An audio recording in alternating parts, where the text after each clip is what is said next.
عليكم يا عم، بالله عليكم ده انت والله. طب قول لي فهمني. اهلاوي ولا زملكاوي؟ انا اهلاوي. انت لابس طبعا اللوجو بتاع الاهلي. اكيد طبعا. الاهلي هيعمل ايه بكره؟ ان شاء الله هيكسب. هيكسب كام؟ 3-1. طب هو الزملكاوي ده واقف بعيد عننا ليه؟ مش عايز مش قد المواجهه، هو مش قد المواجهه، مفيش زملكاوي قد المواجهه. لا يا عم بيواجهوا يا عم والله. مفيش زملكاوي قد المواجهه. ليه يا عم كسبوا بيراميدز يا يا عم؟ عم سيبك ان هو كسب، هم كده كده الزمالك كعبوا على بيراميدز. كسبوا بيراميدز والله امبارح. هو كده كده الزمالك كعبوا على بيراميدز من الزمالك. اه. عارف دي. بس مفيش زملكاوي هيبقى قد مواجهه الاهلاوي. هات لي ان شاء الله. ده اكيد طبعا، اكيد ان شاء تعال الله. قرب عشان المايك طيب. تعال قرب عشان المايك. يا عم اكيد طبعا. تعال ده قرب كده عشان المايك. كلنا طبعا. انا بالنسبه لي المنتخب المصريه تبقى حاجه كويسه وفي العالميه. شوف المغرب بتعمل ايه. شايف المغرب. المغرب ما شاء الله عليها يعني.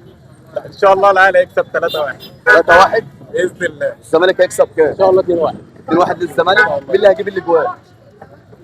على حسب بقى يعني، عبد الله السعيد مثلا ممكن جون، بقاله كتير ما بيجيبش جوان، اه. وممكن مثلا سيف الدين الجزيري ان شاء الله. تمام. مين اللي هيجيب الجون بتاع الاهلي؟